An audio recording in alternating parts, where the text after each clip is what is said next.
All right, thank you very much. Great to be here. Welcome everyone. I'm excited to focus on .NET AI architecture and DevOps, and to come back to the SHIP conference. So we've got a lot to cover and a short time to cover it in, and so I'm gonna get right into it. Um, I've been working on DevOps since, well, I'll go all the way back to 2005 with continuous integration. I know that the term wasn't coined until sometime later, but the overall premise is that we need to be able to make changes quickly, and we need to know that we haven't broken anything, keep everything high quality, and we need to know when we deploy out to various environments and to production with our customers that our system is stable. It's one thing to be not finished with the next feature, but we absolutely must know that the software is still doing everything that we're counting on it doing. Okay, so um, a quick agenda as we run through. I'm going to talk about AI driven development a little bit. Then I'm going to talk about the architecture of an Octopus powered pipeline when you are employing AI driven development. And then I'll weave in some the DevOps principles and practices for AI enabled systems. Now, just right at a year ago, I published my fifth book, and this one's called The Five Pillars Leadership for Effective Custom Software.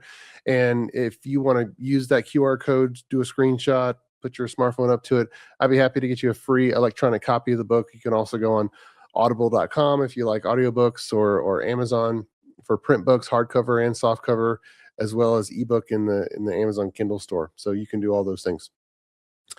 All right, I do want to call your attention to the DORA State of AI Assisted Software Development report for 2025, and Octopus Deploy is one of the gold sponsors for that report.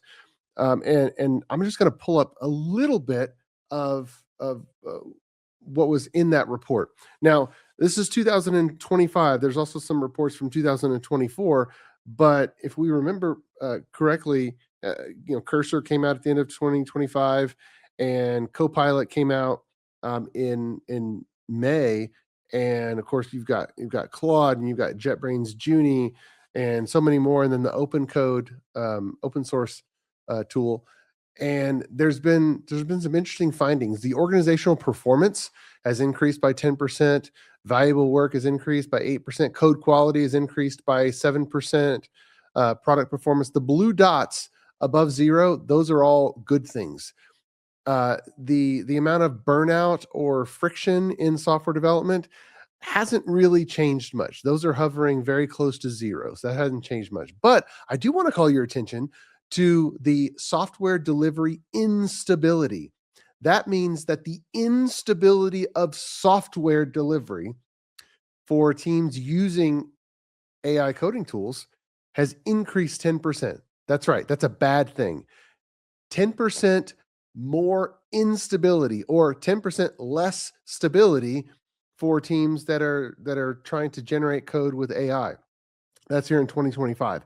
And I'm going to talk about how you can not be uh, in that group losing 10% of your stability, and as we go forward, because we absolutely want the better organizational performance. We want to be able to do more valuable work. We want code quality, but we want our software systems to remain rock steady. Okay, I've used this over the years, and by the way, I know there's a lot of small text here. I'm not going to go through everything. If anyone would like a high resolution PDF of this DevOps architecture poster, just send me an email or LinkedIn, and I'll be happy to get one to you, or use that QR code as well. And and the architecture, this one does call out Azure DevOps, but actually in the demo today, I'm going to use GitHub Actions paired with Octopus Deploy for a pipeline. And I just want to stress that you can't properly have a complete DevOps environment if you don't fully implement continuous integration. And I'll touch on why later. But you'll see that we have a private build, we have an integration build, and we have our automatic first deployment of our software to a test automation environment using Octopus Deploy, and then using GitHub Actions to run full system acceptance tests. Okay. Um, Now, before I go into the actual demo and how everything is stitched together, I'm actually going to pop out of the slides and I'm going to start a Copilot coding agent going to develop a feature for me. Okay, so I'm going to let's see, the right one here is okay. I have an issue in GitHub. There it is. I have an issue in GitHub, and we are going to add work order instructions to an application. Now, what application you might say? I'm going to actually Control F5. Actually, no, I already have it up on the test automation environment. And this is a church work order management system for the First Church of Springfield, if anyone remembers The Simpsons. And I'm logged in as the Reverend Timothy Lovejoy. And I can create a work order and I can assign it to someone who works at the church. I can give it a title in the description. And I want to add an instructions field right here, description between description and what room number of the church. I want to add an instructions field, a text area, kind of like description, so that we can add work order instructions. That's a pretty simple feature, right? But we should be able to use AI to develop simple features where we already have the patterns. So um, I already have this feature that I've assigned to Copilot, but I'm gonna do this again. So I'm actually going to copy all of this text and get this guy going. So what I'm gonna do is I'm gonna create a brand new issue, and I'm gonna say um, Octopus shipped add instructions field. All right, I'm just gonna get this going. We're not gonna sit here and watch it the whole time, but I'm gonna paste it in. I'm gonna paste it in, and of course, don't reuse any existing branch from master, GitHub coding agent, and I'm gonna say put octopus dash. Okay, and let's go ahead and create that issue, and then I'm gonna assign it to Copilot. And when I assign it to Copilot, I can add some more things like make sure to run private build.ps1 and acceptance test.ps1. Now, these are things you'd put in your Copilot instructions for standardization, but you can add additional things there. So let me just assign it, and that's going to get it going. And you know that the coding agent is working behind the scenes because you're going to see a little eyeball. There we go, a little eyeball. Now, this is running on GitHub's servers on a Linux VM. If I want to run it locally, I can, and I'm going to show running it on Claude, or what it looks like to run on Claude, Cursor, and GitHub Copilot later. But I just want to get this new guy going. Now, you might ask, well, all this text, that's a lot of information. Well, we want to automate as much as possible. So I'm going to go over to my Microsoft 365 Copilot, and I have a product management agent. And I'm just going to talk about this. So let's see, I'm going to hit Windows H, and let's see if we can't create a good descriptive GitHub issue really quickly. Microphone starts up. In my work order application, I need to be able to specify instructions when creating the work order. So what I want to do is on the new work order screen, we need a new field named instructions, and I want it to go below description, above the room number, and I want to support up to 4,000 characters. Let's use nvarchar 4000 in the SQL Server database. So we'll need a new database migration script. We should be able to modify the same Blazor screen. From a test scenarios perspective, this is an optional field. So I want to be able to create the work order without instructions and go back to an existing work order and add instructions later. I also want to be able to create a new work order and specify the instructions right off the bat. And I want to be able to come to an existing work order that doesn't have any instructions and then add the instructions into it. Those are the three different test scenarios. Oh, one more test scenario. Make it 4 test scenarios. Make sure that I can add all 4,000 characters into that instructions field. Now give me a descriptive GitHub issue ready to go. All right, just hit the enter key, and I'm going to hit go. All right, and here we go. What we can see is here's my title, add instructions field to work order and database. Here's the description, and it's basically organizing everything, my conceptual requirements, my technical details, my test scenarios and acceptance criteria. Okay, so and what you saw was I had a lot of text here. Okay. I'm going to go back and I'm going to edit. And everybody should be using agents. This is an agent that I created for myself. And you're an agent that helps people analyze software features. Now, I have some instructions about the system that I'm working on, but I've also put in the entire manuscript of my software leadership book, which talks about the 4 different design decisions that we need to specify and call out for every feature before we start on the code. So that's kind of what I've done, and I encourage you all to be creating agents for your organization. All right, so at this point, we have a draft pull request going. The Copilot agent has its checklist, and it's going to town. You can sit here and watch this if you want, and you can view what it's doing, and you can see that it's looked at all these files in the code base, and now it's doing some edits. It's editing the work order map. So if we scroll it down, we can see that it's added line 23 in the entity framework mapping. Okay, I'm not going to hover here, but I just wanted to get this guy going and then come back to our PowerPoint.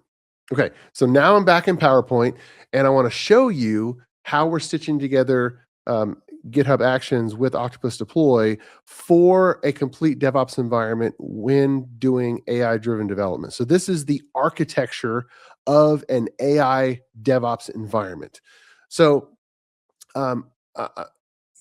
everyone's hopefully familiar with integration builds at this point. And so this is what it looks like in GitHub Actions to have your integration build. And we want to have our integration build going against master, but also against every feature branch, whether it's a feature branch that Copilot's working on, or it's a feature branch that I'm working on myself. I want the benefit of my integration build so that I know that if I push something and the build is running on a box that's not mine, I want to make sure that I know that I didn't break anything. All right, now let's go to the next concept. This is the GitHub Actions pipeline. So I have 5 jobs: the integration build, then publish the release candidate, then the TDD environment, which stands for test driven development. That's the name the acronym I like for my test automation environments. Then UAT, user acceptance testing, and then production. In any kind of deployment pipeline, you need at least 3 environments. Because there's 3 categories of environments. We all know production, you need at least one of those. Some people, you might need multiple production environments. Some people have, production per customer. That's what the Octopus Deploy Tenancy feature is great at. Then pulling back from that, we need our manual test environment. We need at least one of those, but a lot of teams need multiple for different audiences. Then pulling back from that, we need a test automation environment. This is where we run our full system acceptance tests. And that answers the question, when I take this new build, this new release candidate, and I deploy it to Azure or wherever I'm deploying it to, and I'm deploying to the real environment, does it actually start up? Does it connect to the database and other resources that it has? Does it still do what it did before, and do all of my full system acceptance tests pass? Because I can run the private build locally on my workstation, and that could pass. I could run the integration build mixed with the code of my team members on the build server, and that could pass and be just fine. But if I don't have an application component pointed to the right connection string for the database in that environment, I could be completely broken. And an Octopus Deploy, which I'll forward to next, this is the same project, and GitHub Actions maps on top of this particular pipeline, and Octopus Deploy will deploy my Azure Container App and will run DB up against my SQL Server database. and those all things will be fine. But until I actually do some type of test, I don't have the feedback. And it's one thing to do a health check. Am I connected? That's great.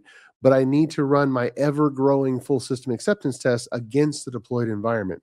So um, there's really two styles. The getting started style of a DevOps environment is to just be sequential. And you have a couple options. If you want visibility from your build server, which in this case is GitHub Actions or TeamCity or Azure Pipelines, then you kind of map stages and then you delegate to Octopus deploy.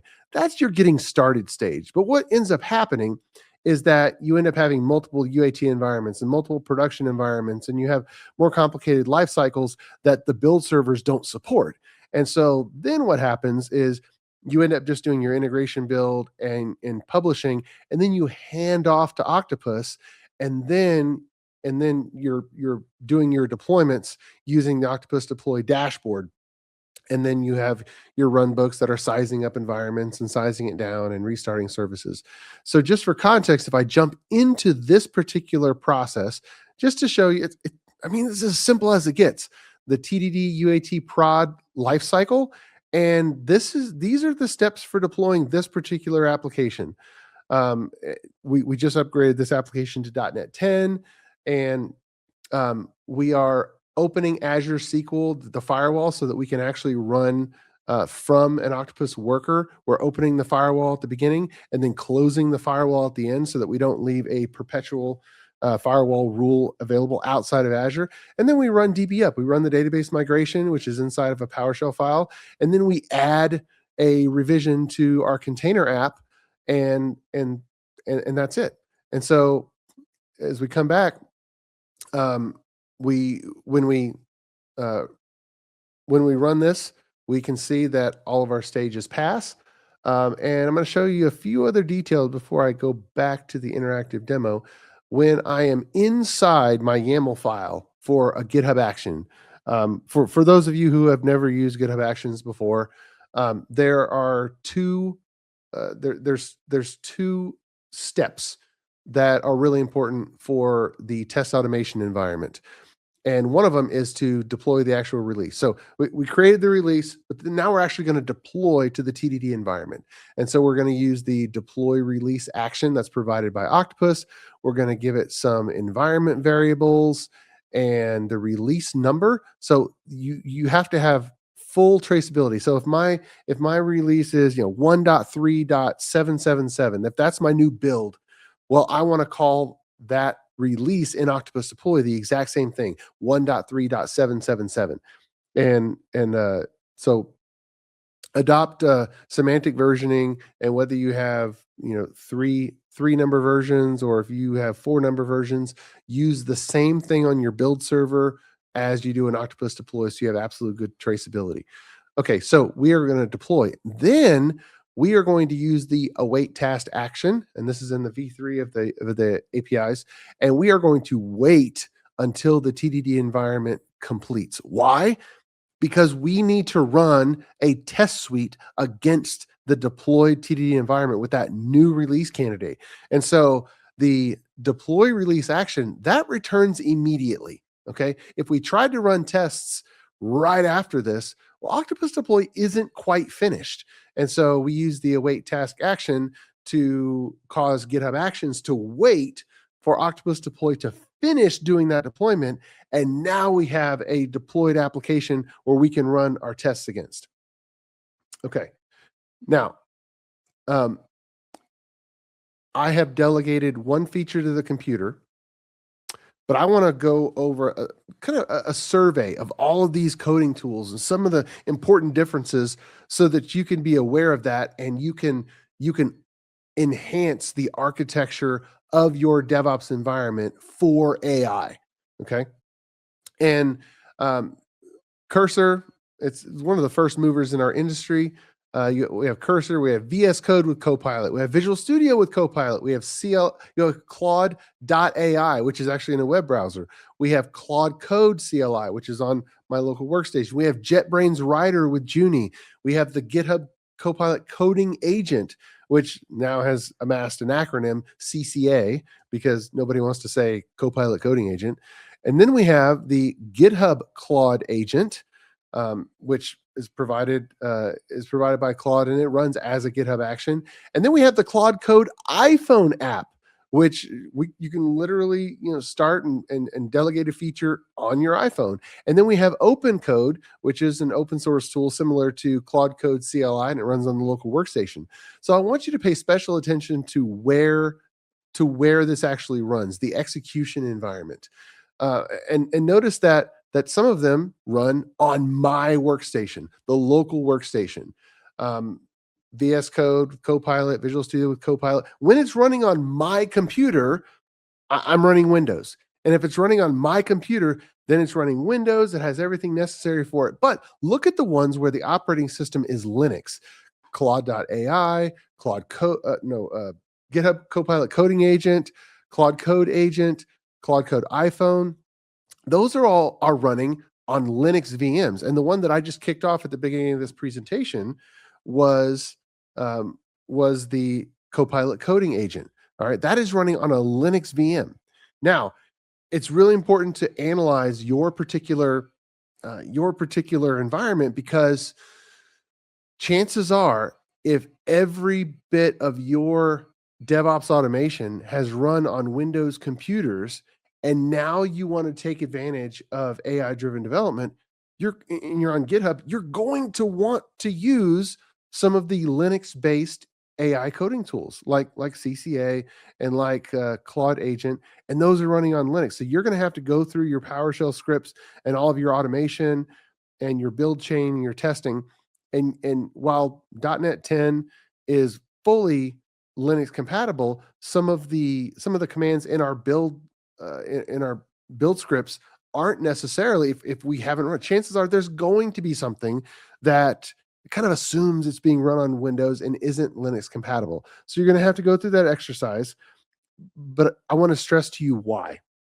Okay, so let's come back. Let's pop out of PowerPoint now, and let's come back to the GitHub Coding Agent. So I'm going to just do a quick refresh on here, the one that I just ran against. All right, so if I go all the way up, there we go. We've got the GitHub MCP server and the Playwright MCP server so that the coding agent can fully use GitHub. And if we go down, we can see, yes, it made a bunch of changes. That's all fine. And you can do that inside Visual Studio. But if we go down further, and I want to make sure that this is finished yet, because if it's not finished, we'll go to one that's already finished, because it does take a while. Dash install, fix it. Run acceptance test to validate full. Okay, here we go. And after fixing test, there we go. Okay, inside here, if I scroll down, all right, let me scroll up to the top. We've been making changes, right? We're viewing some code, and we're actually creating a new acceptance test. So part of the work to create this feature is actually to create a new test. And I'm going to call your attention to the next. Now let's run the private build to validate our changes. Okay, what does that simulate? Well, if I was running, and I have if you check out my code, it's public. It's just that URL that you see, github.com/clearmeasurelabs/bootcamp-palermo.workorders, and I have a helper function called private build.ps1, and I have a batch file, a clickable batch file that just runs it. So if I'm making a change locally, I'm going to run my private build because I want to quickly rebuild, recreate my local database, because chances are I've made a change to my local database. I want to run my unit tests. I want to run my integration tests, any kind of quick static analysis, whatever is appropriate, whatever is in your private build. And looks like I have the application running, but we'll see if that matters. But this is the script, and I'm going to run this locally a lot before I commit and even start thinking about a pull request, because it keeps me safe locally. So if I'm going to run this script for myself, and it's going to build, and it's going to run unit tests, and it's going to run integration tests. So build succeeded. Yeah, 39. And by the way, we just upgraded to .NET 10. Coverlet collector has an incompatibility with .NET 10, and so that's what that is. But we have private build succeeded. There we go, right there. And so if I run it locally, anytime code is going to change, I need that same continuous integration asset to be runnable by any of the coding agents that I have under my supervision. Okay. So in my instructions, we have a PowerShell helper that we can run. And so this is the running of the private build. So I'm going to call your attention to it's pulling. Yep. So you can see some of the projects, data access, UI.client, creating some DLLs. It's doing some compilation, and the build failed the first time. Okay, so it failed, and it's find the correct command for assign. So the private build fed into Copilot Coding Agent because it wasn't quite ready, and so it's going to keep on working. All right. So and then it's going to run the private build again. So let's see what happened with this private build. Let's scroll down, and okay, now it all compiled just fine. At this, we have 39 unit tests that passed. There's the code coverage from the unit tests, and restoring up settings, Bolton. Okay, and okay, the private build succeeded this time. So that was a good feedback loop because Copilot Coding Agent did some edits like all these coding tools do. And then sometimes they report success, like, okay, I did everything success. Well, how do we know if it's ready for me to look at? If it's a waste of my time, if it's not actually finished. And the definition of finished, we figured that out a long time ago with the 3 stages of continuous integration under our DevOps umbrella. That's why we have our private build. That is the definition of, well, I've done something locally and it's good and I should commit it because I'm at least as stable as I was when I started. And so we have to take that DevOps asset and make it available to the AI tools that we're using in our environment. And so that's the private build. And then the next one is, okay, now let me commit this fix and run the acceptance tests. And so now I have a PowerShell script that runs the full system acceptance tests. And to do that, Playwright has to be installed. Okay, that's all great. Let's run the acceptance test. And let's see if any of them failed. And well, this is really compiling. Starting test executions, 14. Stop bash to stop. The tests are running, waiting for the output. Okay. And then finally, yeah, so there's a lot of these logs as it ran a lot of tests. Okay, there's the test coverage from the full system acceptance test. 31 passed, 0 failed. That's very good. Okay, so now 31 acceptance tests passed, and now I can move on. Let's see. And so preview, what's it doing now? It's doing the instructions field is properly. Review changes. Okay, run code quality. So it's still working. Why do we need to run the full system acceptance test? Well, while I'm talking, why don't I go ahead and just kick them off for you? So this is locally. I have a in-unit test suite, and these are Playwright tests. And if you've never seen a Playwright test, then let me just actually the authentication. That's the easiest one. The authentication. I'm going to make sure that there is a user. That's my setup. Verifying the setup. And then here's a test. Log in with username only, and it forwards to the home page. So I'm going to go to my home page. I'm going to wait for it to load. And I always like to take screenshots because when it fails, that helps. It really helps to see what it looked like when it failed. Okay. And just to make this test repeatable, we are going to click the logout link to make sure we're logged out if we're doing things before it. Then I'm going to find the login link, and I'm going to click that. And then I'm going to select the user, H. Simpson. And then I'm going to click the login button. And then I'm going to expect that there is text on the screen that says, welcome, H. Simpson. Now, how do we get login link.elements? Where does this come from? I'm going to hit Control B. I'm just going to go to this, and there's a paradigm, a pattern about putting in compilable assets. And if we look, this is, by the way, this is the login link.razor. This is a very small Blazor component. Look how small it is. It is only an anchor tag. Okay. And we have the data-test ID set to the text of elements login link. And we have that specified here. And so we have a handle, we have a strongly typed handle for any test where we need to get it. All right, so that's what it looks like. But if I were to run it, let's just right click and run with ReSharper. This is what Copilot is able to do when you intentionally make your DevOps assets runnable, and then of course put it in your Copilot instructions. And this works whether or not you're actually. I need to get rid of those. Yeah, I need to stop. I need to stop the. I was running it previously.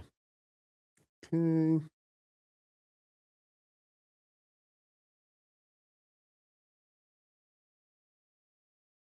Hold on a second. Let me get rid of. Sometimes have these .NET hosts that hang around. And which one is it? In task. Some of these hang around because I've been doing it so many times. So let me just do a real quick cleanup. And I've been meaning to create a PowerShell script for this, but okay. So I hit Control-Shift-B. Starting. Okay. So now I can right click and I can run my acceptance tests. Okay. So this is just the regular old in-unit test, but I have in my helper, my acceptance test base, I have set the headless to be false because I want the test to pop up. Now, you can see me on the screen. My hands are up in the air. I'm not doing anything. And this is Playwright. These are about 31 of these tests. And it's popping open a browser and it's logging in, it's doing something, all the different test scenarios. Sometimes I log in, sometimes I create a work order, sometimes I do a search. And so sometimes they're quick, sometimes it's one or two steps. They progressively get more expansive, like even typing in text boxes, searching. And you can see if your eyes are pretty quick that we already have the instructions field on here because we run this locally. And so these are the full system tests. And I know probably some of you listening don't have a completely automated set of full system tests in your software. You need them. That is an absolute required DevOps asset when you really want to move fast. Okay, you've got Octopus deploy. You can deploy new versions of the code really, really quickly, but you do not want to deploy bugs to your customers really, really quickly. And so you need this asset integrated into the right place in your DevOps environment so that you can always have the answer to the question, with what I just did, with the code that just changed, not only will the application still start up, but does every scenario of behavior that has been working in the application up to this point, does it still work? Okay, so we've got our full system acceptance tests. And what's really important is that this full test suite, you're probably used to having it Windows compatible. This full test suite needs to be Linux compatible. Now, .NET 10, yep, no problem, Linux compatible. Playwright, no problem, Linux compatible. In-unit, X-unit, no problem, Linux compatible. But it's about how you put together the scripts and the glue and the sequence of events, because I have to have, in whatever environment I'm running this test suite in, I have to spin up the web application so that when I go to the browser, there's something running locally on a certain port. And I have to spin up and make sure I have a local SQL Server database and whatever dependencies the application has.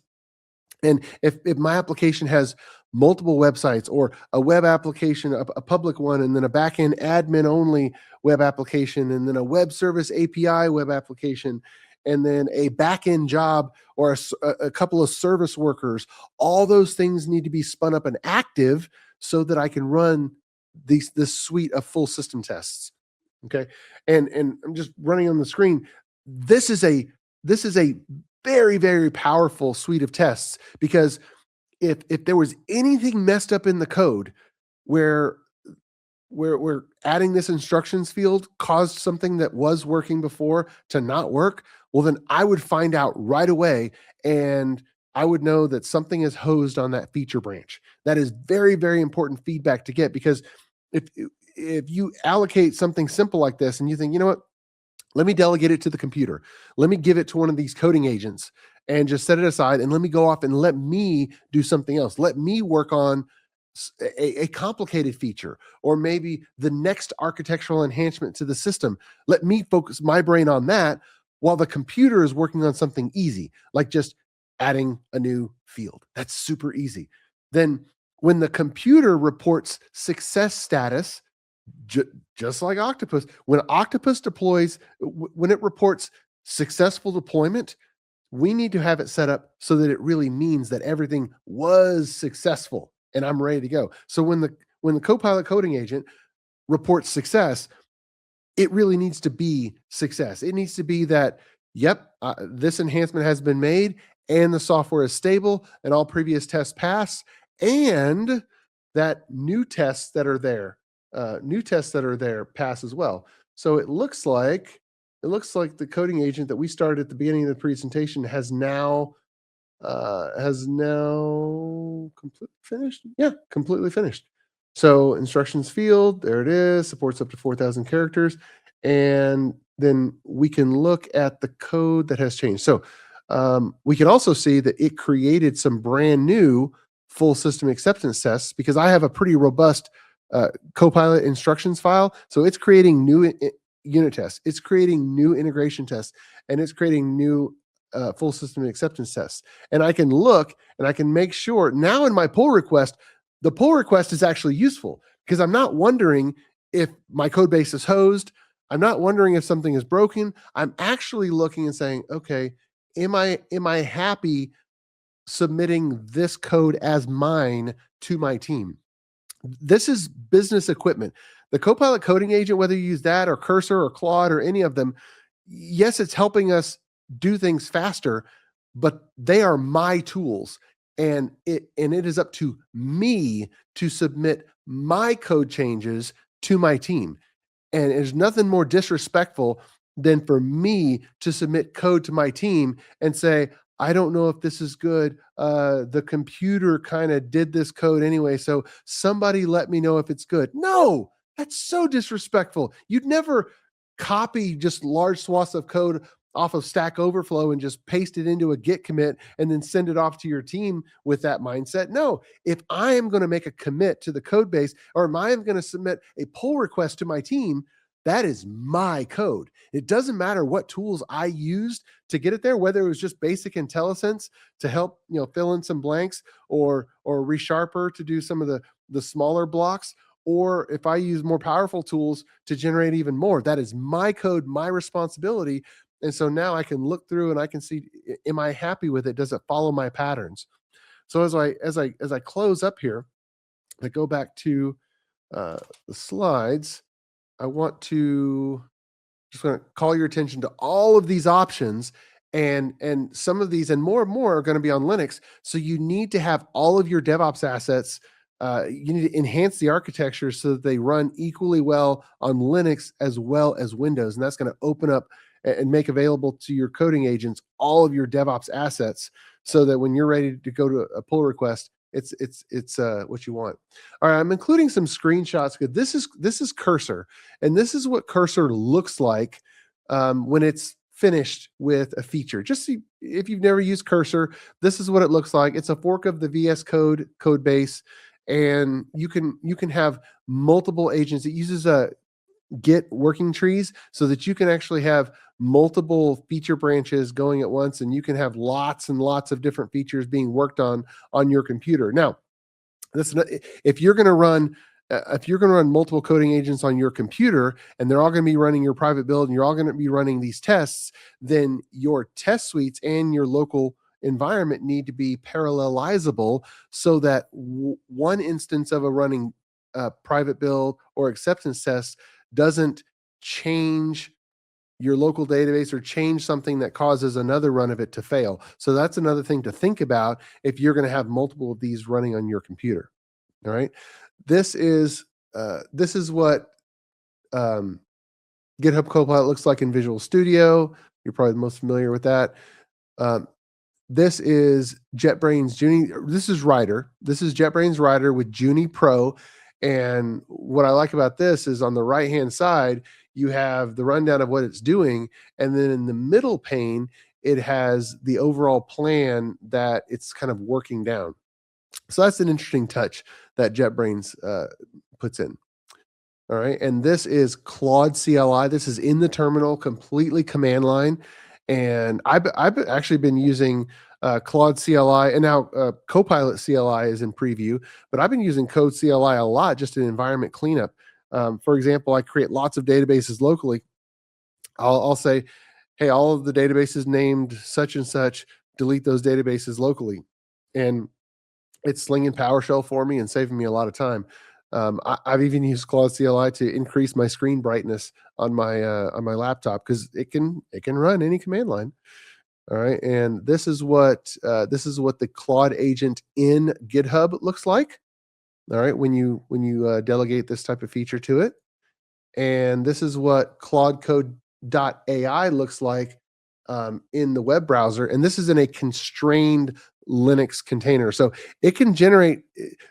It does not have the ability to have the feedback loop because it cannot run commands. It can't run .NET.exe. It cannot run PowerShell scripts. And so this is the least powerful of all of the available configurations. And I mentioned running. I mentioned having the ability to run multiple instances of your builds in parallel. And you can see we put timestamps in all of the instances of the databases that we create so that we can have multiple local databases that don't conflict with each other. All right. So as you enhance the architecture of your DevOps environment, you're going to want to support Linux. That's an important thing. But I'm going to leave you with a final exhortation when enhancing that DevOps environment with AI. Some of the tried and true principles still apply. If you have a progression of environments from a test automation environment to manual testing environments to production environments, by the time you deploy to production, you want to be doing very, very little. You want to do a lot in upstream environments so that by the time you deploy to production, you have done everything else before. Everything has been tested. You don't want to do anything for the first time in production. You want to make your first deployment very, very rigorous because you are squeezing out these bugs. All right, I'll leave you with that and leave you with this QR code. If you'd like this book, the PDF copy that we send, you can. It's a text PDF, so you can take that and use the text of the book to make a Microsoft 365 product management agent that will help you really, really quickly create robust product backlog items or GitHub issues, wherever you store your work, and help fill in the blanks so that you can just turn on your microphone, Windows H hotkey, and just start talking about what kind of feature, or even equip your analysts or equip other people at your company with an internal company agent where you just speak in what you want the software to do and have the software help format it. So you can use that QR code to request the book and then use that PDF, use the text of the book to power a agent to help you with feature specification. So thank you very much for coming to the Shipped conference with Octopus Deploy, and this is always fun. And this is a very, very great audience, and you guys who are using DevOps automation powered by Octopus are already a step above. So really encouraged by this community.